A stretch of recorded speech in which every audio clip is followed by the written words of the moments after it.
Graça e paz. Me chamo Hilda Monteiro. Estou aqui para contar minha história. Sou mãe, sou palestrante e sirvo a Ele como evangelista. Eu quero contar tudo o que Ele fez na minha vida. Nasci em um lar evangélico, pai, mãe, crente desde pequenos. A gente cresceu ouvindo falar desse Deus poderoso, desse Jesus que faz, desse Jesus que surpreende. Desde criança eu fui marcada por várias vezes com um ato profético. Sempre aonde eu ia, sempre aonde eu estava com a minha mãe, que foi líder do círculo de oração, a dona Noêmia, sempre as pessoas elas iam ao meu encontro e sempre trazia algo de Deus. Então eu cresci sabendo que Deus tinha algo para fazer na minha vida.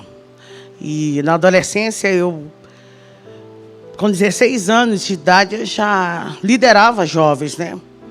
Já regia, já fazia parte também com as senhoras no coral e sempre vivendo aquilo que Deus queria.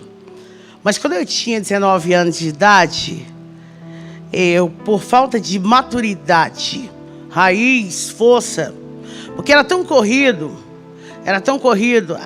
a ida, era tão corrido o ensaio que eu esqueci do principal, que era ter raiz. Então o vento veio, a decepção veio, a frustração.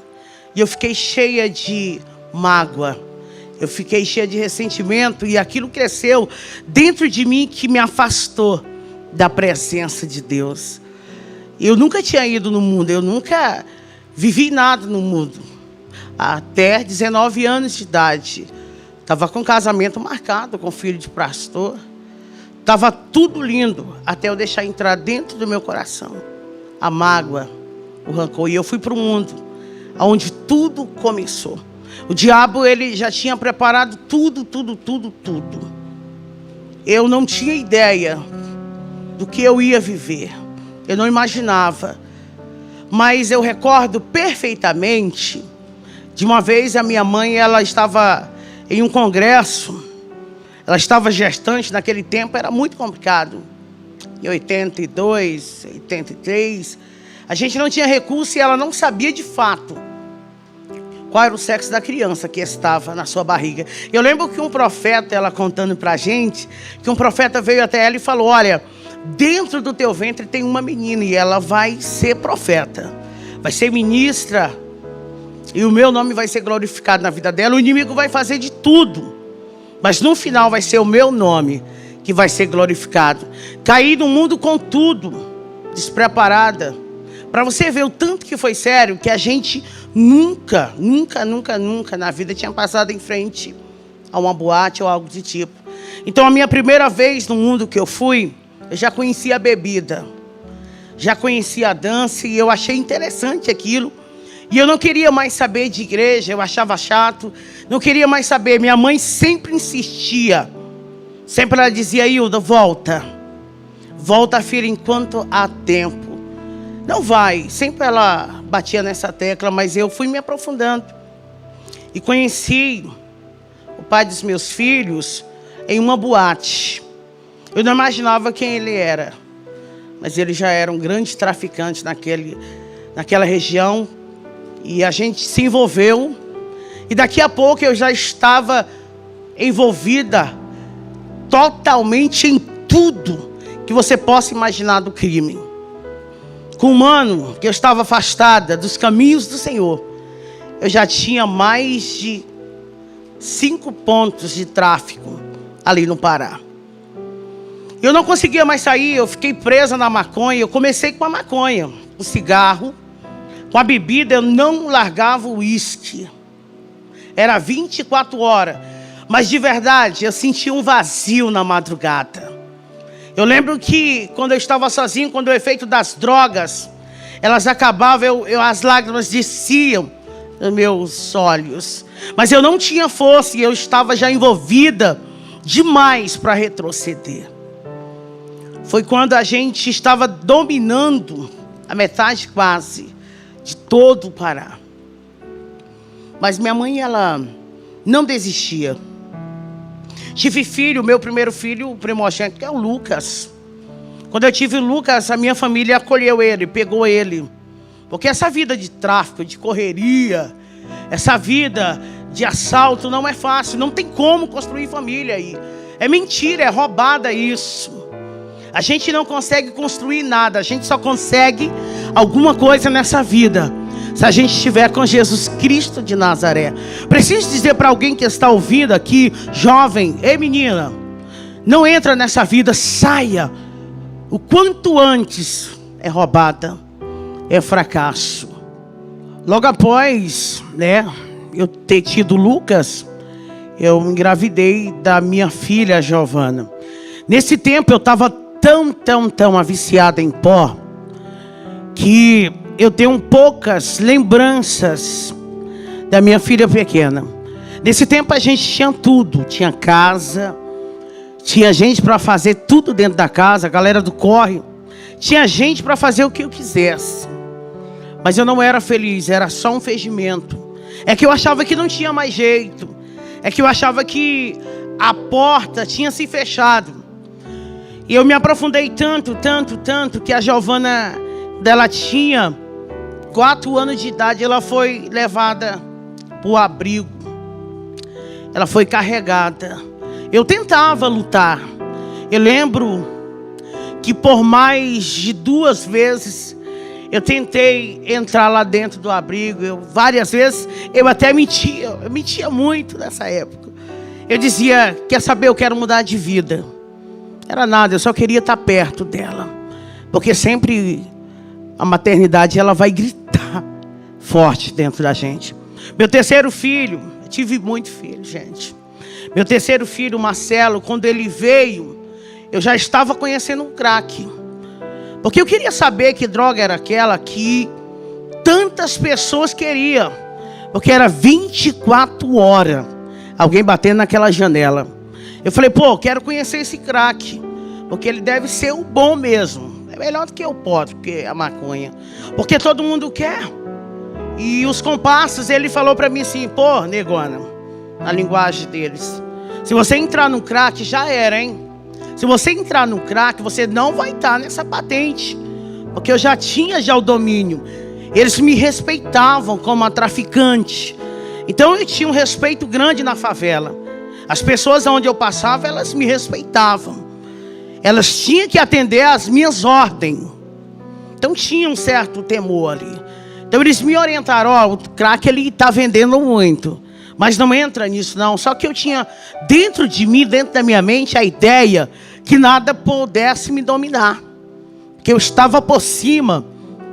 Que nada poderia me travar. Porque eu era o que eu era. E eu achava fantástico aquilo. As pessoas abrirem. Sabe, para mim passar. Vem chegando ela. Eu achava interessante aquilo. Eu não imaginava que o que Deus tinha para mim era coisas maiores. Eu não imaginava que o que Deus tinha reservado para mim era coisas mais extraordinárias. O que o diabo dá para a gente é passageiro, mas aquilo que Deus dá para a gente é permanente. Isso é muito importante você ouvir isso. Quando eu já estava conhecendo o crack, já mais de um mês, eu quero dizer que quando eu fumei pela primeira vez, eu não consegui mais largar dele. E olha que eu disse, eu me domino, mas desde o dia que eu experimentei o crack, eu lembro como se fosse hoje, que eu peguei um cachimbo e coloquei uma pedra em cima e falei, isso aqui eu quero só saber qual é a lombra. E eu não consegui mais ficar sem ele. O crack, ele se tornou tudo para mim. Tudo para mim. Eu não conseguia fazer mais nada. A minha prioridade se tornou o crack. Eu não queria mais nem cheirar pó. Maconha, eu abandonei na hora. Eu falei, o crack é o que eu preciso. O crack, nessas alturas, os meus filhos ficavam indo e vindo. Até então a família, ela tentou lutar pela gente. Eles tentavam lutar, só que a gente não conseguia. Porque quando eu me afundei no crack, quando eu conheci o crack, eu não consegui mais me dominar. Então os meus parceiros, eles me abandonaram. Eles saíram porque eu já estava sendo dependente. Agora eu já não era traficante. Agora eu era uma usuária. Então tudo aquilo que eu tinha, o nome que eu tinha, foi se acabando. foi se acabando, porque eu não conseguia fazer outra coisa a não ser ficar com o cachimbo na mão 24 horas, era só dando ordem com o cachimbo. Então fui perdendo tudo, anel de ouro, cordão de ouro, moto, fui perdendo posicionamento. E o muito interessante isso aqui, gente, a catraca ela roda. Eu lembro que um dia eu estava lá em cima e quando eu dei fé eu estava nas ruas, Camandaraçúbia. Só que não estava já nas ruas, olhando para um lado e para o outro, tentando me refazer, mas eu não tinha mais ninguém. Detalhe, você não tem amigo no mundo. Você não tem amigo do corre, você só vale o que tem. Quando você não tem mais nada, você não vale mais nada. Então não se iluda com os pássaros que batem no teu ombro. Eles vão bater até você ter para eles. No dia que você não tiver mais nada, todos eles vão virar as costas. Só que a minha mãe, ela nunca virou as costas para mim. Nunca. Todo mundo dizia: ô dona Noemi, por que a senhora não desiste? Por que a senhora não larga ela? Não adianta. Ela já saiu na manchete de novo. Poxa, a Hilda vai aparecer qualquer dia desse aí no jornal, morta. Minha mãe dizia: não, o que Deus tem para fazer na vida da minha filha vai ser feito. Por mais que eu não veja, mas o mundo vai conhecer o Deus, eu não desisto. E ela subia nos morros, nas vielas, e eu lembro que isso era tão poderoso. Eu preciso falar isso, porque tem uma mãe me ouvindo aqui, tem mães que vão me ouvir. Não desista. E ela subia na favela e todo mundo abria o caminho e dizia: vai passando uma crente, deixa ela aí, porque a filha dela está lá no morro, lá em cima. Acredita que ela passava óleo de unção? Ela fazia tantos atos proféticos. E ela batia no meu peito, eu desnorteada, drogada mesmo. E ela batia no meu peito e dizia: Hilda, tem uma promessa de Deus para a tua vida. Eu dizia: mãe, não tem mais nada para mim nessa vida. Eu não tenho mais nada. O que eu tenho é isso aqui. O que restou para mim é isso aqui. Mas sempre ela liberava uma palavra dizendo: filha, Deus vai te resgatar. E um belo dia na Cracolândia, onde eu estava, um terrível dia, meu irmão chegou até a mim e falou assim: vamos no hospital. Eu não imaginava o que estava acontecendo. Ele disse: vamos no hospital, que a mãe está mal. Quando ele falou aquilo, as minhas pernas, elas tremeram, porque a minha base era ela. Porque meu pai não entendeu o que aconteceu, ele não conseguiu compreender. Porque para ele foi doloroso. Ele criou a gente debaixo, sabe, de muita palavra. Com meu pai era sim, sim. Meu pai é um homem direito. Então ele ensinou para a gente comprar e pagar. E agora ele tem uma filha que rouba. Uma filha que tem mais de 27 passagens na delegacia, que saiu no jornal por sequestro várias vezes. Várias vezes teve que sair no jornal. Olha o tanto de arma. E os filhos, cadê? Isso para ele não suportou, então ele rejeitou. Então só tinha minha mãe por mim.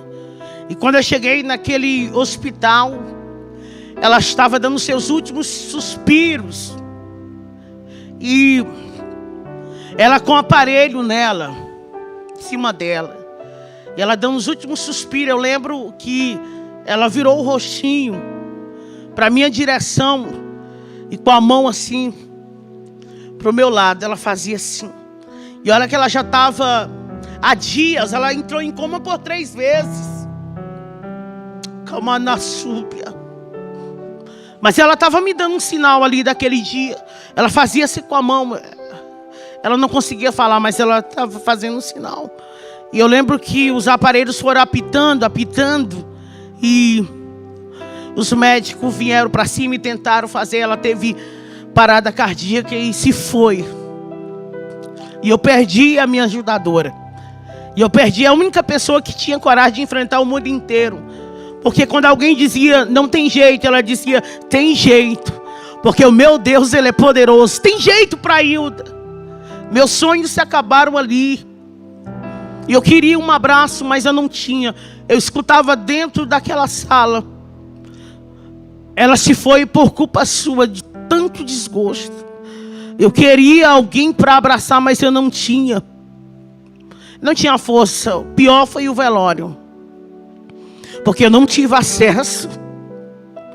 Eu tive que ficar longe. Porque os meus irmãos não compreenderam. Eles não entenderam o que aconteceu. E eu gritava lá no portão, eu gritava, deixa eu ver ela.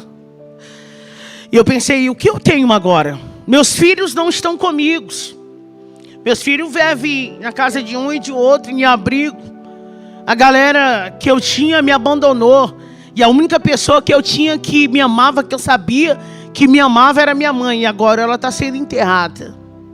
Eu falei, eu vou ser pior do que eu fui.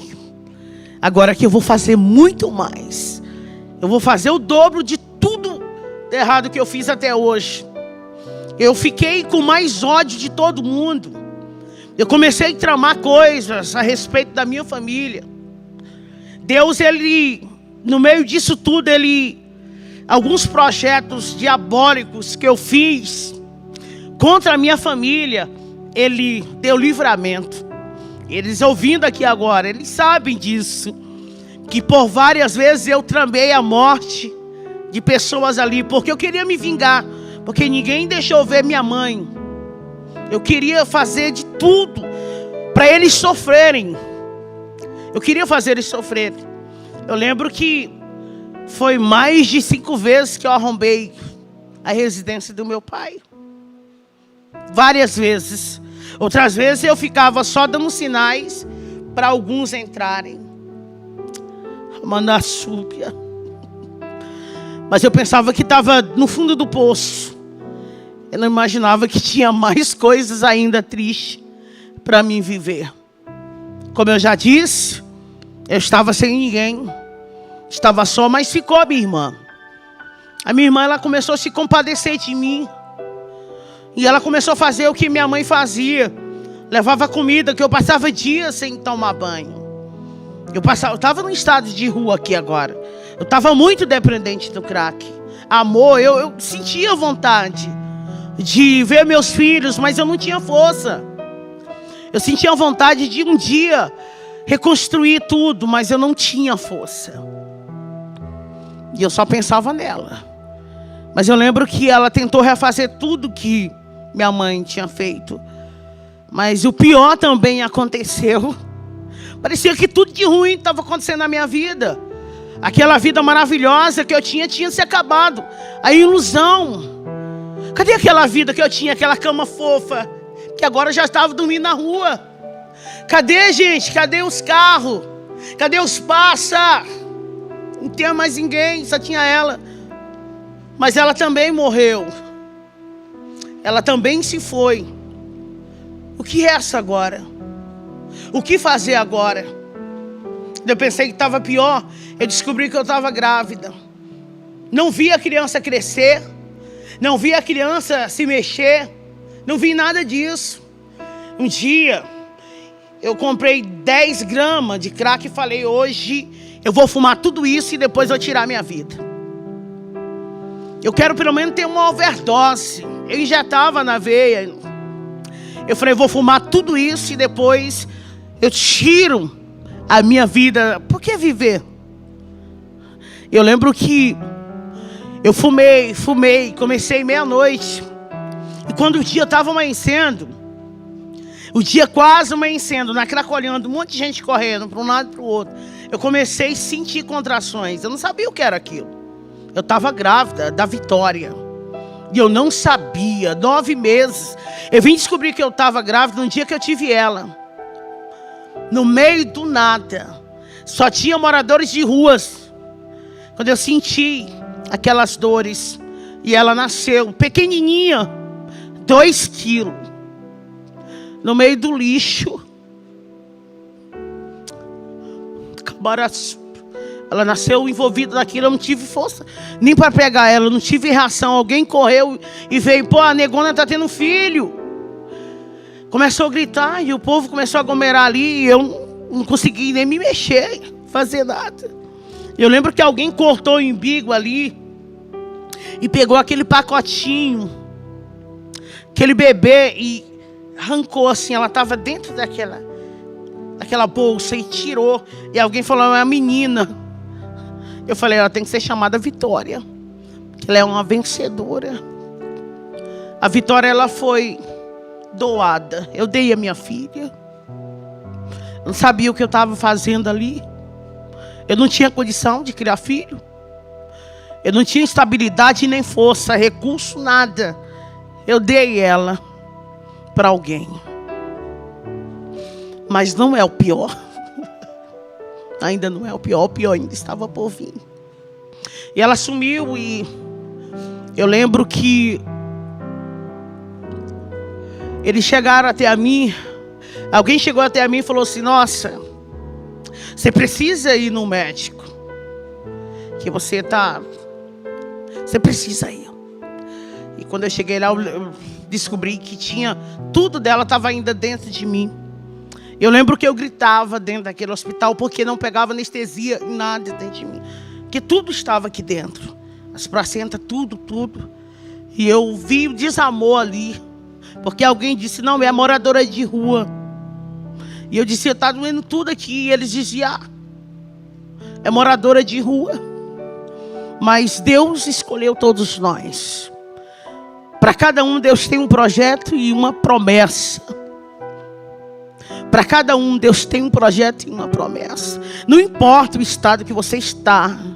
Eu não sei em que estado que você está passando. Mas é uma promessa de Deus para você viver. Há uma saída para você. Tem jeito. Tem jeito. Quando eu voltei dali, eu fui convidada para fazer um assalto. E eles disseram para mim, Negona, eu quero te dar uma chance, viu? Nós queremos te ajudar de novo, sabe? Você vai ficar observando agora. Você vai ser aquela que vai estar olhando. Nós vamos meter o bicho ali. E você vai ficar observando tudo. Se sair tudo bem, nós vamos lutar com você. E vamos tentar te trazer para a galera. Nós era 9, eu era a única mulher. Eu falei, não, eu só quero uma chance para me provar que eu estou bem. É porque eu estou mal. Isso, eu estava com 45 quilos na época, quando eu estava no estado de rua. Meus filhos, como eu disse, estavam rodando. Meu pai não suportou, ele mudou do lugar onde ele viveu a vida inteira. Ele mudou de cidade, vendeu tudo. Já tinha perdido a sua esposa, tinha perdido a sua filha e muitas outras coisas aconteceram.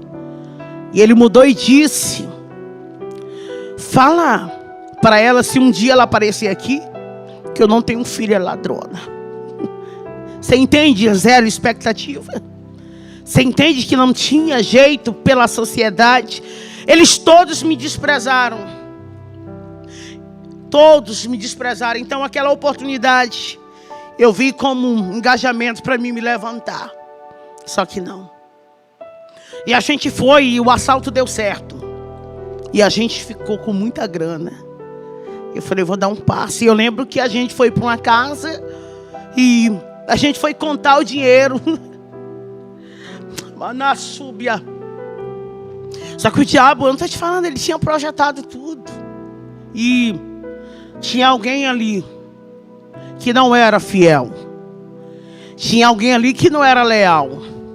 Tinha alguém que passava informação. E eu lembro que quando a gente estava contando, aquela porta, ela foi arrebentada. E eles entraram com fuzil. E foi muita coisa ali dentro. Não tinha o que fazer. A gente foi pego com fraga. Foi fragante. Tinha droga. Tinha arma. Nós estávamos contando dinheiro no dia. Ninguém estava com arma no punho ali. Ninguém. Então não teve como reagir. Eles chegaram e prenderam. E eu fui direto para o presídio. O delegado falou para mim assim, Dr. Luiz Antônio, meu amigo hoje, ele disse, é 10 anos, viu? De cadeia. Para você ter ideia, eu não tinha medo, não era de puxar os 10 anos. Era dos acertos de conta dentro do presídio de mulheres. Porque eu tinha feito muita coisa, eu tinha feito muita coisa. E eu sabia que tinha alguns acertos ali. Eu também sabia que tinha gente mais forte lá dentro. Eu lembro que alguém passou o fio e disse: mata ela aí dentro, porque ela quase me matou um dia. Ela bateu tanto em mim, esses meus dentes quase todos foram arrancados, tudo ela. Mata ela pra mim na cela. Mata. Mas eu lembro que tinha uma moça chamada Helena dentro da cela, nós era 3. E ela ficava cantando o hino da harpa 24 horas.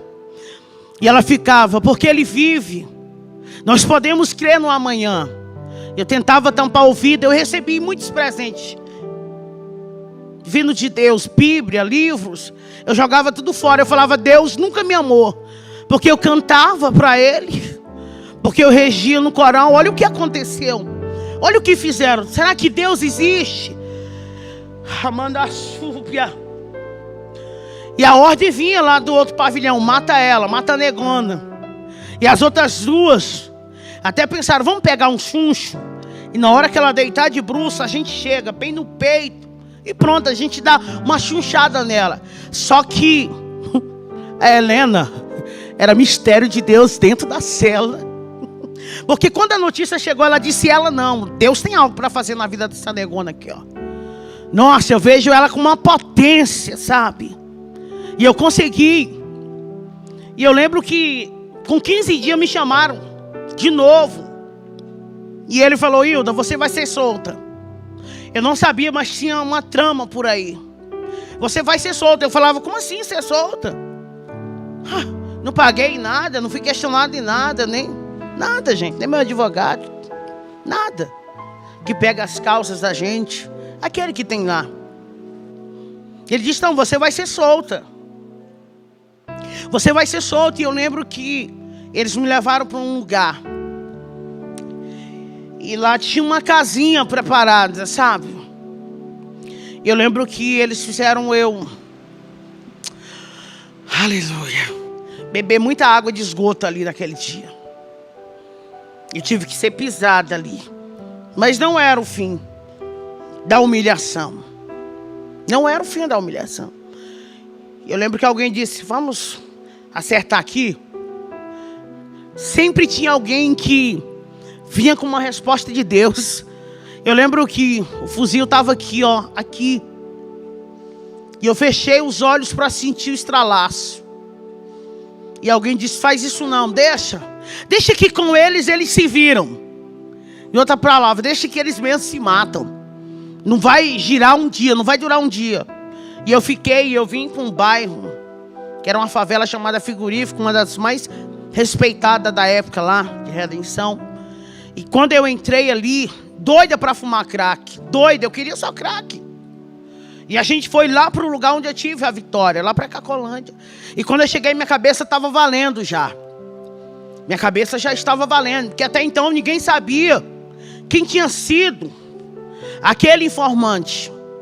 E o informante tinha uma parceria. Ele falou: vamos jogar a culpa nela, porque aí eu saio de boa. Então você sabe como é que é lá. Você sabe como é que é o X9. Então minha cabeça estava rodando e eu sem saber de nada. Sem saber de fato quem era. E alguém falou: negona, foge daqui, porque tua cabeça está valendo pedra. Está valendo 3.000 e muitas pedrinhas. Foge daqui. Só que quando ela disse isso, alguém disse: Hilda, negona, vem cá, chegou uma da boa, vem fumar com a gente. E ali estava o esquema para minha execução naquele dia. E eu fui, meu coração bateu, adrenalina, eu queria fumar. E eu lembro que eu sentei de um lado de uma garota e do lado de outra. E o cara que estava já com o esquema da execução ficou em pé, porque ele tinha que dar sinal para os caras virem na hora, que eles estavam de moto do outro lado. E ele falou para mim: fuma tua última pedra aí, negona. Eu senti a morte ali, mas eu não estava nem aí mesmo. Não tinha mais nada. E eu senti ela tão perto de mim. Senti algo frio, tenebroso, mas eu senti também algo diferente ali. E quando eu puxei, liguei o isqueiro e puxei para fumar aquela pedra, ele fez assim. E aqueles caras vieram. E aí chegaram bem na frente e um disse na cabeça. Atira na cabeça. E eu lembro que eles estouraram 12 disparos.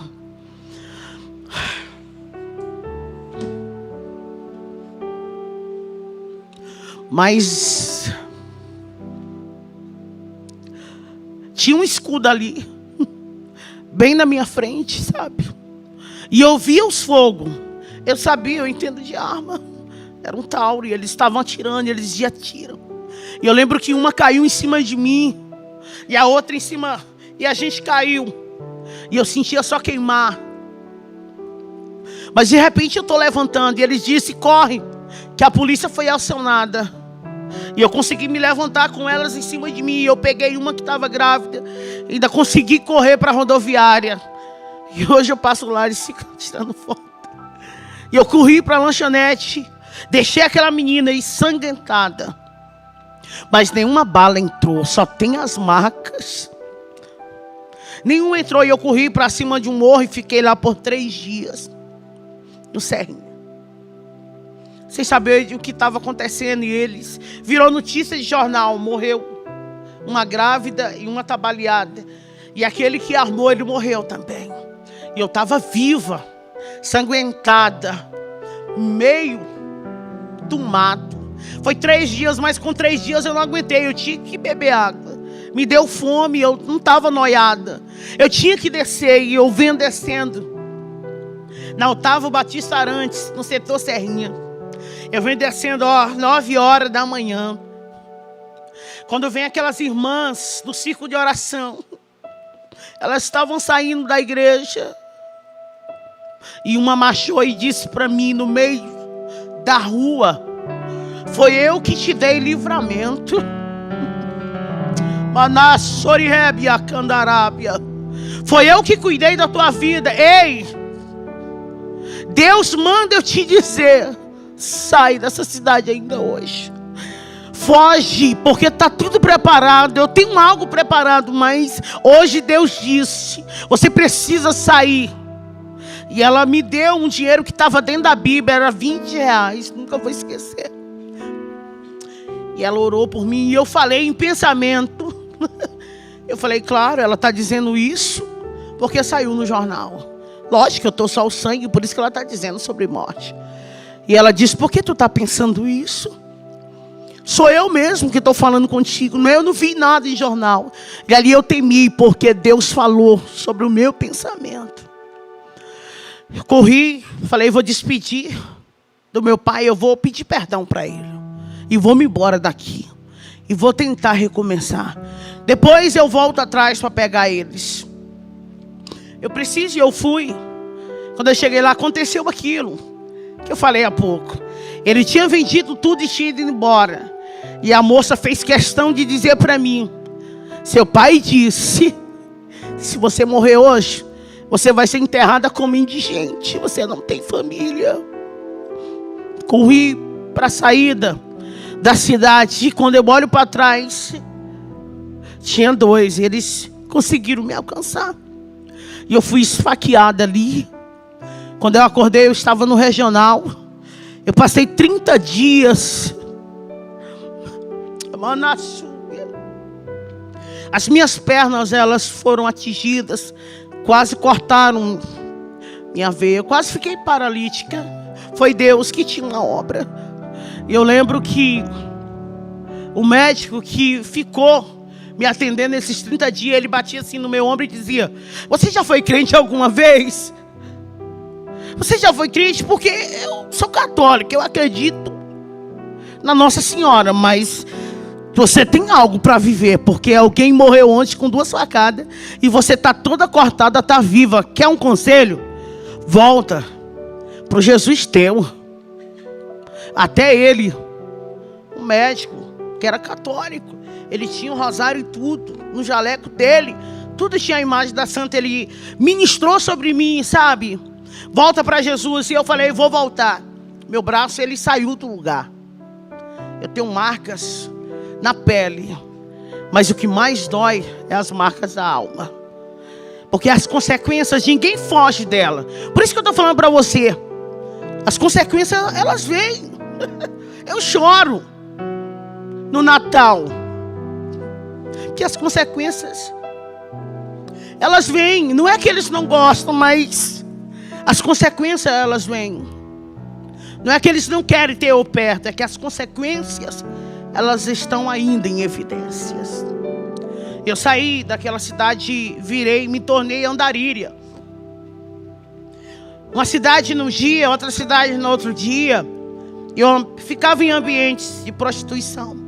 Era ali que eu ficava, onde eu tinha comida, e ali eu vendia droga, fumava, vendia, fumava, até que eu fui para o último paradeiro. Meu último paradeiro, Marabá, Pará. Foi ali na 32. Que ali acabou. Não tinha mais força para nada, então minha droga era o tine.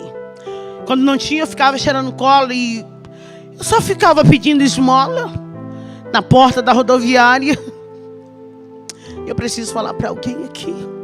E várias vezes eu via os pastores entrando na rodoviária, missionários, e eu ficava olhando para eles, querendo ouvir uma palavra. Eu queria ouvir deles assim: ei, Deus te ama. Ninguém falava nada. Seja diferente.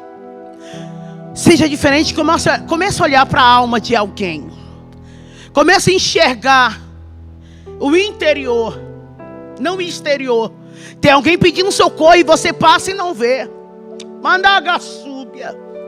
Eu queria os pastores com as Bíblias lindas, sabe, todos bem preparados, missionários, cantores, passavam ali, eu ficava na porta da rodoviária pedindo esmola. Eu queria só uma moeda para mim comer, comprar alguma coisa para mim comer com aquela moeda. E não tinha uma palavra: Jesus te ama. Não tinha uma palavra: tem jeito.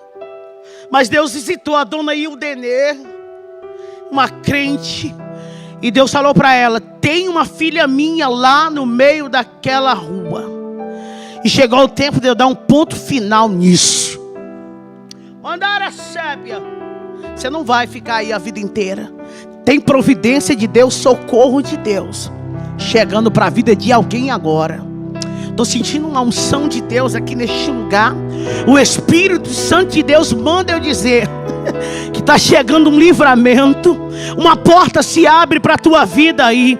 Remaraçúbia. Visita alguém por causa do teu nome, por conta de uma promessa que eu te fiz. Deus visitou a dona Idenê. Ela tinha uma barraca de comida do outro lado. E Deus falou para ela: vai lá e pega ela e cuida dela para mim.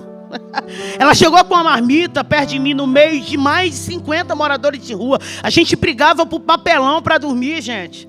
Quantas vezes na minha vida eu ia na lixeira, revirava ela para me comer. Eu comi guardanapo muitas vezes, sentindo o gosto da comida. É barato. E ela foi até o meu encontro. E ela disse: senta aqui. Estou vendo a cena aqui. É como se eu estou vivendo tudo, sabe? E ela falava assim: conta a tua história. Eu falei: minha história não existe. Sou um morador de rua. É isso que a senhora está vendo. E ela: não, conta a tua história de verdade. Conta a tua história, porque Deus me disse que você tem uma história. Conta ela para mim. Eu falei: não, eu só quero comer. E ela olhou para mim e disse: qual é o seu nome? Eu disse: é Hilda. Ela disse: Hilda, a partir de hoje, na rua você não fica. Ela disse: Hilda, a partir de hoje você vai ter uma cama para dormir. Eu vou te ajudar. Eu falei: não, mas eu sou usuária de droga. Eu sou ladrona. Eu falei mesmo. E ela disse: não importa. Por você eu vou pagar o preço, porque Deus mandou fazer isso. Mandagaçúbia. Relabracalacébia. E talvez você fique se perguntando por que você ora tanto por alguém, né? Que está aí. É isso. E ela me levou para a casa dela. Quando eu cheguei na casa dela, o marido dela levou um susto.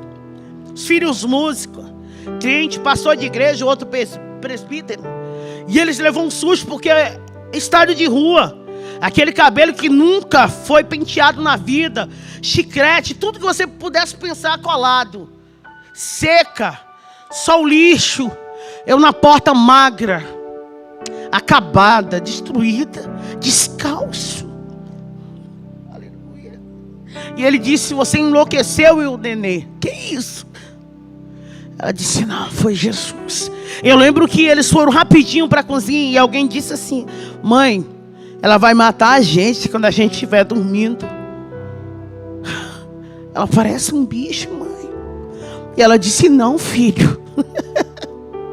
Não vai acontecer nada disso não, porque o Deus que mandou fazer isso, Ele se responsabiliza. Deus vai te dar recurso pelaquilo que Ele confiou a você. Ela começou a lutar comigo. E eu ia para a igreja e eu caía possessa. E eu manifestava. Foi 1 ano ela me levando para a igreja, 1 ano. E eu dizia, por que você não desiste? Ela dizia para mim, Ilna, quem desiste não vive as coisas grandes de Deus. Você tem um sonho? Não desista. Porque só aquele que persiste vai viver o que mais ninguém viveu. Ela não desistia de mim e eu ia para a rua mesmo assim. Ela começou a pagar curso para mim. Ela falou, olha, eu vou te transformar em uma cozinheira maravilhosa, uma profissional. Nossa, você vai ser líder de cozinha aí, garota. Você vai ter uma profissão. Porque os meus sonhos tinham se acabado lá com 19 anos. Meu sonho de ser médica que eu tinha lá, com 19 anos eu entreguei ele. Eu comecei a fazer cursos e cursos e cursos. Daqui a pouco não é que eu estava profissional mesmo. E não é que eu me tornei chefe mesmo de cozinha, gente. Eu comecei a liderar pessoas.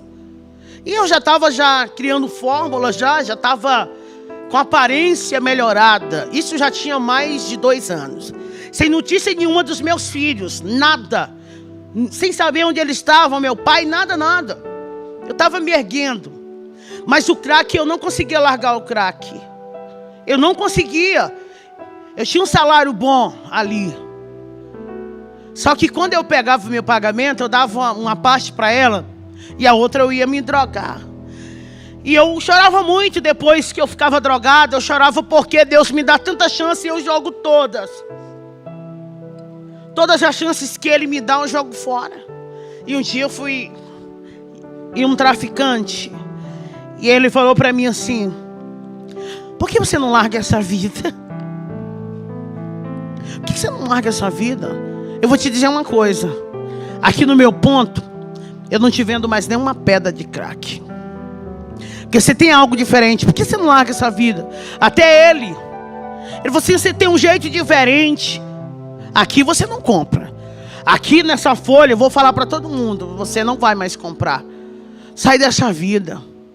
Eu fui em outro, para resumir tudo aqui. E ele me vendeu. E eu saí e ele falou para mim algo assim, ó, hoje é sexta-feira. E você sabe que está matando muitas mulheres aqui. Foi um alerta ali. Você sabe que aqui está amanhecendo todo dia, 6, 7. Não vai pela rua tal não. Para não ficar, eu estou te dando esse conselho. Só que aquilo foi algo tão tentador, por conta da adrenalina, que o crack faz a gente sentir, que eu falei, nossa, essa rua, o que tem lá? Eu fiquei pensando, e o diabo, ele estava ali. E ele falou, boba, vai por ela mesmo, que é bem perto. Você não está doida para fumar? Então corta um atalho. Porque se você for por aquele caminho, você vai demorar a chegar. E eu sei que você quer fumar, então vai por esse. Eu não sabia mais, ali era um ponto de desova humana. Ali eram os acertos de conta ali, naquela rua. Tinha uma ponte, uma rua negra. O nome da rua, até hoje, isso existe, todo mundo sabe do que eu estou falando. É a Rua da Morte. E a ponte é batizada como a Ponte da Morte. E o diabo disse, passa, porque era a última cartada dele. Que ele tinha feito de tudo já para me tirar a vida. Só que a minha vida era do Senhor. Ele fez muita coisa, só que na minha vida Ele nunca tocou. E quando eu vou passando na ponte, louca para fumar descalço, porque eu já estava vivendo as loucuras da reação do crack. Eu quase perdi esse meu dedo aqui, porque eu ficava fazendo assim no asfalto. Eu puxava o cabelo, eu via pessoas que não existiam. Ninguém sequer tinha coragem de fumar uma pedra comigo. Porque logo que eu fumava, eu ficava agressiva e atacava todo mundo. Eu lembro que eu batia, eu corria, eu tirava salto no meio da pista. Eu puxei os meus cabelos todos aqui. Isso aqui já é um trabalhar de Deus. Isso tudo que você está vendo aqui é Deus sendo glorificado em uma história de alguém que era improvável, mas venceu por conta de uma promessa.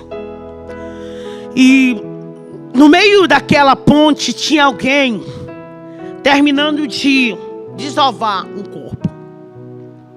Eu lembro que o isqueiro dele foi aceso e ele estava com uma arma desse tamanho, uma arma branca, um facão, e aquele corpo estava todo já cortado. Estava tendo uma execução. E eu lembro que eu parei no meio daquela ponte da 28, em Marabá. Eu dobrei meus joelhos porque eu estava pisando nos órgãos dela ali no meio da ponte. Estava fazendo barulho, o sangue pingava na água e fazia tchá. Quando eu olhei, que ele riscou o isqueiro de novo, só estava daqui para cima. Ele tinha cortejado a menina. Saiu no jornal isso tudo. Isso aqui saiu no jornal. Isso aqui não tem como esconder isso aí. O mundo viu. O Pará viu. Foi um acerto de conta. Porque alguém namorou alguém que não podia.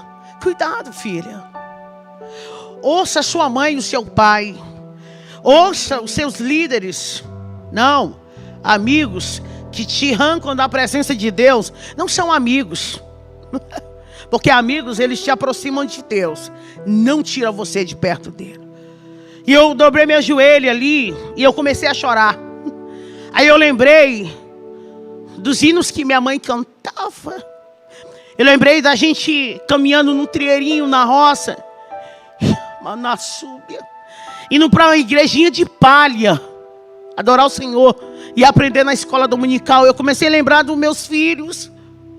Eu falei, poxa, eu dei uma filha, nem expectativa um dia de ver, de falar para ela assim, pô, sua mãe fez isso, sem consciência. E o Lucas, que tanto sofreu por mim, meu filho mais velho, porque ele tinha que aguentar dos coleguinhas que a mãe ela era a dona. Aí ele tinha que ouvir dos coleguinhas, ih, filho de peixe, peixinho é, cuidado com ele. E eu lembrei do meu filho, como eu não vou poder abraçar ele e dizer, filho, perdoa a mãe.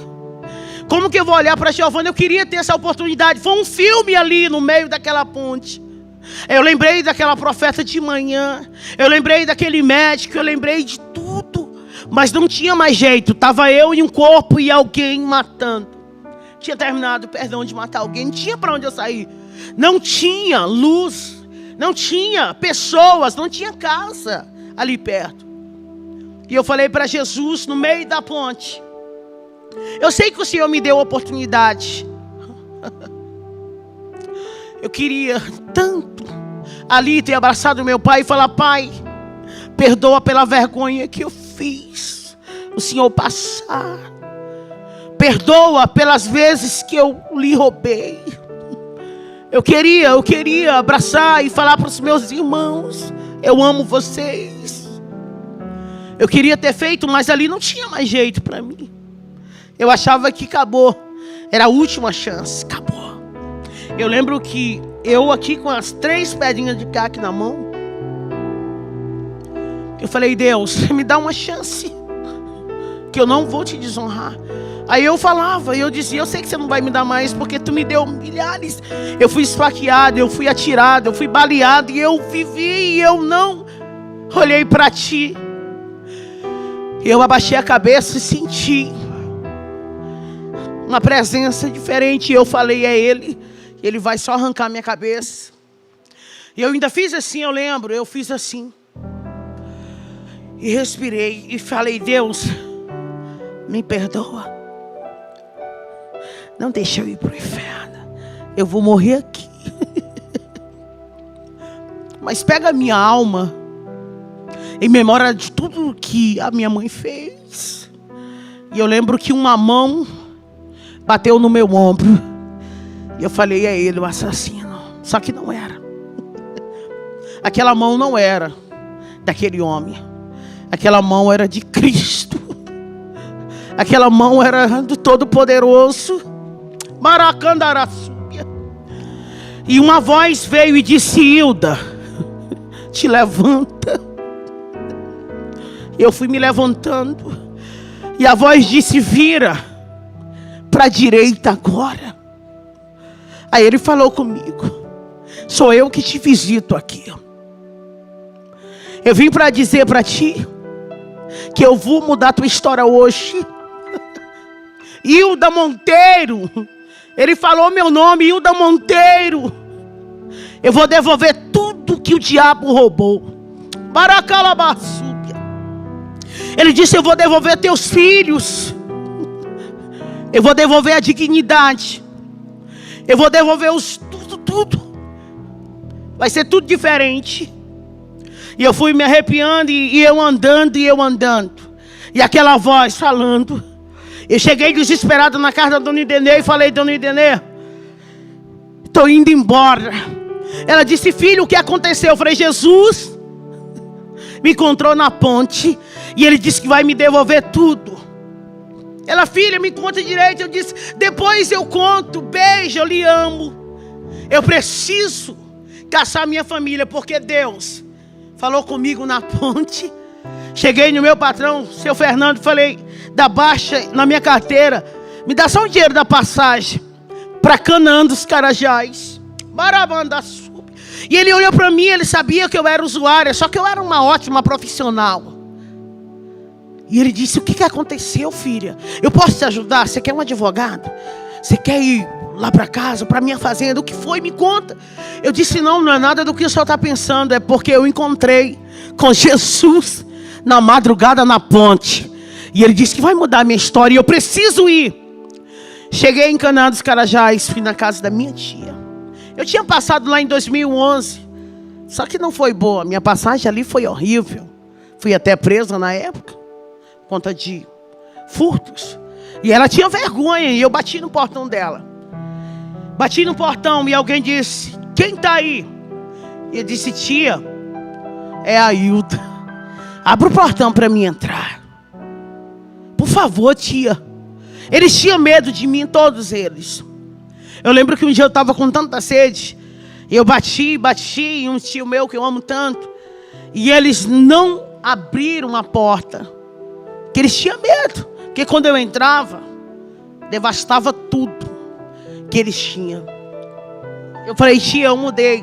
Eu encontrei com Jesus na ponte ontem, a presença dele era tão grande. E ela: como que eu posso acreditar? Eu falei: o Deus da Bíblia, o Deus de Abraão, Isaac e Jacó me visitou. Abra o portão. E eu abracei ela. E ela falou: nossa filha, como o teu semblante está diferente. Hilda, o que aconteceu? Eu falei: tia, é isso. A senhora ama a Deus? Ela disse: eu amo.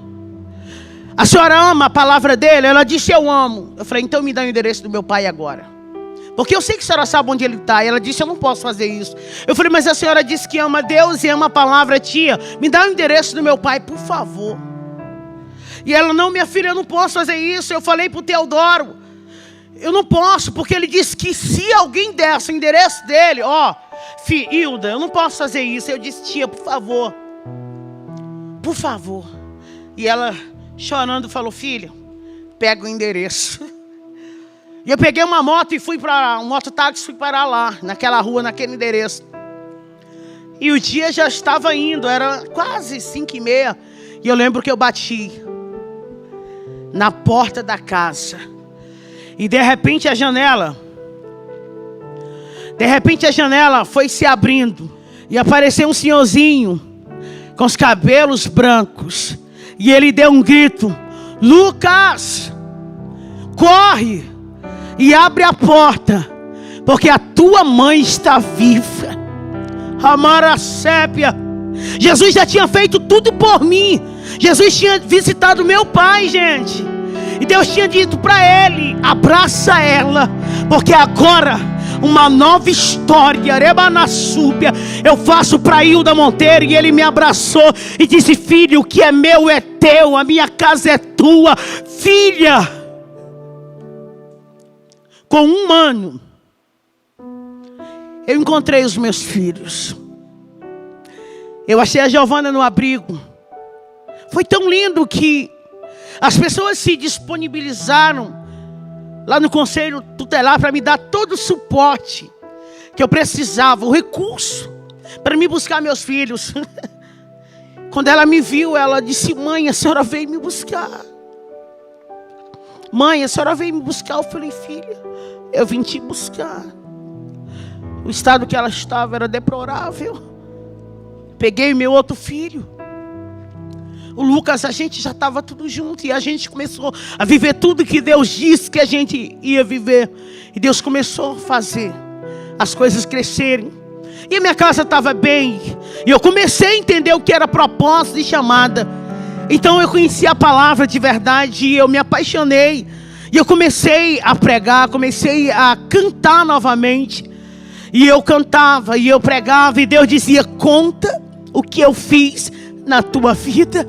E eu comecei a ficar em guerra e falando: Deus, o que eles vão falar? O que eles vão pensar? E Deus disse: Hilda, não é sobre o que eles pensam a respeito de você, é sobre o que eu penso a teu respeito.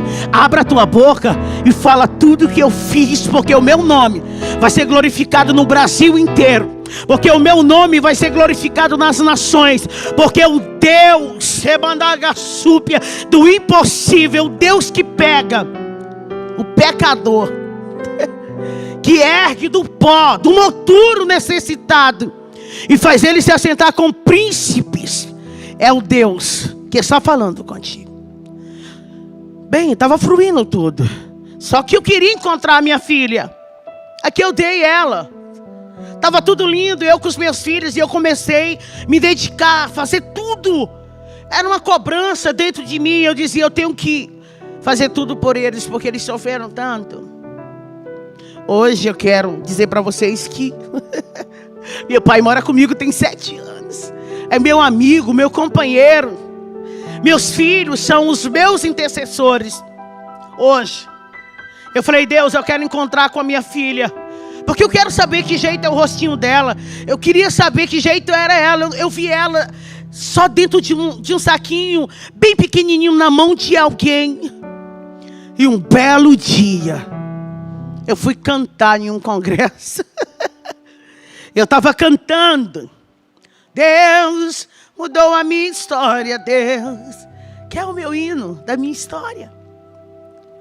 E de repente tinha alguém sentado lá naquela arquibancada, que era num ginásio. E alguém disse: nossa, ela parece com alguém, sabe? Eu estava na cidade onde eu vivi, e o pior, que eu fui cantar lá, porque Deus, quando decide honrar você, Ele honra onde você foi mais humilhado. E aquela família veio até a mim e disse: nossa, vamos convidar essa cantora para cantar no nosso congresso? Nossa, a voz dela, eu quero ela lá. Aí aquela menininha veio com eles. Eu não sabia, mas era a família da Vitória. Era minha filha ali. E ela falou: como é que eu faço para te levar data tal, dia tal, para cantar no congresso? A senhora prega também? Eu falei: prego. Aí quando ela estava falando comigo, eu olhei para ela. Aí os meus olhos começaram a encher de água. E alguém disse: mãe, ela parece demais com aquela moradora de rua, Maraçuga. Mas ela não é daqui. Aí eu falei: mas eu morei 30 anos aqui. E um dia eu dei minha filha aqui. Aí eu comecei a contar tudo. E daqui a pouco a gente estava todos abraçados. Quer que eu te diga uma coisa? Deus, Ele faz o sobrenatural. Aquilo que não existia, criar existência pelo poder da palavra dEle. E eu encontrei com a minha filha hoje. Ela manda aqueles áudios para mim, sabe? E fala: mãe, eu te amo. Aí ela fica dizendo para todo mundo: eu tenho uma mãe cantora. Deus está trabalhando. Ela ainda não está comigo, mas ela está com uma família tão linda. Amo. Resumindo aqui minha história. Hoje eu viajo contando meu testemunho. Hoje aonde eu vou, eu falo o quanto Deus é extraordinário. Hoje eu sou essa mulher aqui. Hoje eu dou palestra para mulheres. Hoje eu sou escritora. Eu tenho o meu livro. Hoje eu resido em Goiânia. Hoje eu tenho minha casa. Hoje eu tenho o meu lar. Hoje eu vivo as promessas de Deus. Porque se o pai tivesse olhado para o filho que saiu da casa com tudo, pelo um olhar humano, ele não tinha deixado o filho entrar. Mas o filho veio sem nada. Destruiu tudo que ele tinha. Perdeu-se. Mas um dia ele voltou. E o pai abriu as portas. Hoje, eu só estou aqui, vivendo essa promessa de Deus. Porque o pai abriu a porta. Eu termino aqui dizendo que a porta de Deus está aberta para a sua vida. Acredite nas promessas de Deus. Não desista, porque o que Ele tem para a sua vida está só começando. Hoje eu viajo no Pará inteiro e as pessoas falam: nossa, você era aquela. Hoje nós estamos aqui para viver esse sonho que um dia Deus sonhou. Eu encerro dizendo: muito obrigada, meu Deus. Hoje eu estou restituída. Hoje eu estou vivendo tudo que minha mãe chorou um dia e profetizou. Não desista, porque Deus é fiel.